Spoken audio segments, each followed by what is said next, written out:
India में हर साल 20 लाख लोगों को हार्ट अटैक होता है। इसका मतलब हर 700 में एक को हार्ट अटैक होगा। सबको पता है हार्ट अटैक का रीजन कोलेस्ट्रॉल और इन्फ्लेमेशन होता है, पर आज जो मैं आपके साथ शेयर करने जा रही हूँ उसका रीजन कुछ और है। जानने के लिए इस वीडियो को पूरा अंत तक जरूर देखें। What to look for when you're having a heart attack? But what is the biggest risk factor for heart attacks? Heart attack. Heart attack.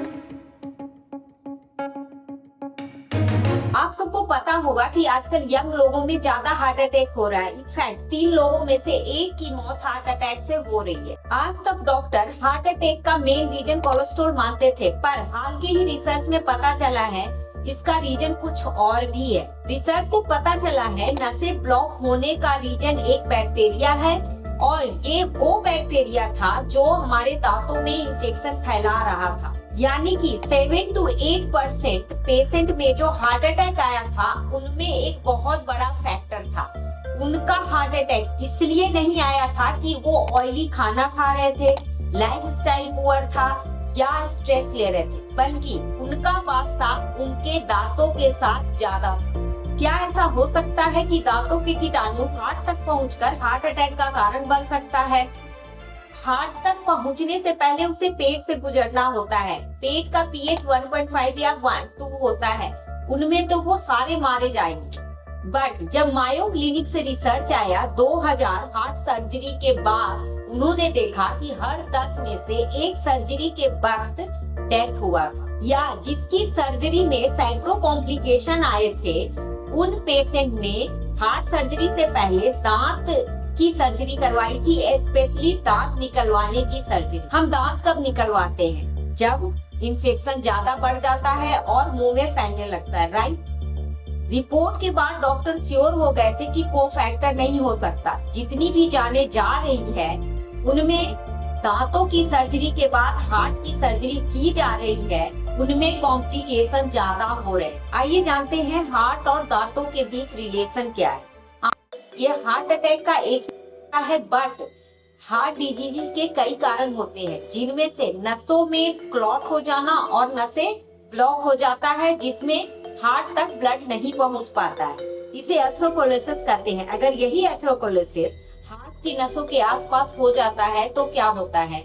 Heart के आसपास ऑक्सीजन और खून नहीं पहुंच पाता है, जिसके कारण हार्ट की नसें शून्य पड़ने लग जाती है, और धीरे धीरे ब्लड और ऑक्सीजन हार्ट तक नहीं पहुंचने के कारण हार्ट के मसल्स मरने लगेंगे, और जैसे ही मेन लेफ्ट वेंट्रिकल तक पहुंचेगा पेशेंट को हार्ट अटैक आ जाएगा, जिसे मेडिकल भाषा में माइक्रोकार्डियो इन्फेक्शन कहते हैं। लेट से पेशेंट देर से हॉस्पिटल पहुंचता है, तब तक उसके हार्ट मसल ऑक्सीजन की कमी के कारण मर जाते हैं, और वो हार्ट फिर से रिपेयर नहीं हो पाता है, जिसे हार्ट फेलियर कहा जाता है।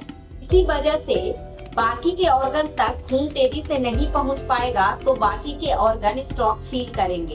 अब इन सब में दांतों का रोल कहां से आ गया, आइए जानते हैं। आप चाहे जितना भी ब्रश कर ले, हमारे मुंह में 200 बैक्टीरिया होते हैं, जिसमें कुछ गुड बैक्टीरिया होते हैं और कुछ बैड बैक्टीरिया होते हैं, और हमारा जो सलाइवा होता है उसे अंदर जाने से रोकता रहता है। अगर आप अपने ओरल हेल्थ को नेग्लेक्ट करते हैं और सुगरी फूड, कोल्ड ड्रिंक और जंक फूड वगैरह ज्यादा लेते हैं, तो बैड बैक्टीरिया बढ़ने लगता है और गम प्रॉब्लम भी बढ़ने लगता है। पहला, बैक्टीरिया दुगुना तिगुना होने लगता है और पूरे मुंह को इन्फेक्ट करने लगता है, और दूसरा, दांतों में गड्ढा करके मसूड़ों के थ्रू ब्लड वेसल्स में इन्फिल्ट्रेट करने लगता है, और उससे भी ज्यादा खराब तब हो जाता है जब हम डेंटिस्ट के पास जाते हैं और डॉक्टर टूथ एक्सटेंशन करवाने को कहते हैं, और दांत निकालते ही उस बैक्टीरिया को नसों का एक्सेस मिल जाता है और वो हमारे ऑर्गन तक पहुंच जाते हैं। अब जब आप कार्बोहाइड्रेट और शुगर वाली चीजें ज्यादा खाते हैं तो दांत तेजी से खराब होने लगते हैं, खासकर तब जब आप रात को कोल्ड ड्रिंक पीते हैं और बिना मुंह धोए सोने चले जाते हैं। वो कोक जो कि शुगर है, वो रात भर फर्मेंट होगा और लैक्टिक एसिड प्रोड्यूस करेगा। अगर ऐसा रोज हो रहा है तो आपके दांतों में दर्द होने लगेगा, और दांत सड़ने के कारण बैड बैक्टीरिया आराम से अंदर चला जाएगा। हार्ट तक भी पहुंच जाता है। बहुत सारे हार्ट पेशेंट में ये देखा गया है कि ये बैड बैक्टीरिया हार्ट तक पहुंचे उससे पहले कुछ केमिकल रिलीज करता है, जिससे हमारा इम्यून सिस्टम गड़बड़ा जाता है और ये इम्यून सिस्टम अपने ही टिश्यू को नुकसान पहुंचाने लगता है, जो कि ब्लॉकेज क्रिएट करता है। इससे हमारी बॉडी ऑटोइम्यून कंडीशन में चले जाती है। अब डॉक्टर को जो करना है वो अच्छी तरह कर रहे हैं, बट हमें अपनी हेल्थ की जिम्मेदारी खुद को लेनी पड़ेगी। हम अपने मुंह में हमेशा एसिडिक एनवायरनमेंट क्रिएट करते रहते हैं। जब भी दांतों में काले धब्बे दिखे तो समझ जाइए कि बैक्टीरिया अपने पैर पसार चुके। अब सॉल्यूशन क्या है? जब भी मीठा खाना हो तो आप खाने के साथ खाएं। इससे क्या होता है, सलाइवा इस खाने मीठे को न्यूट्रलाइज कर देता है। और अगर अकेले खा रहे हैं तो अच्छे से मुंह को साफ करें। और दूसरा, जितने भी cold drink, soft drink, energy drink है इसे अवॉइड करें। ये हाई शुगर तो होता ही है, ये एसिडिक माहौल भी क्रिएट करता है। अब आप समझ गए होंगे कि आपको करना क्या है।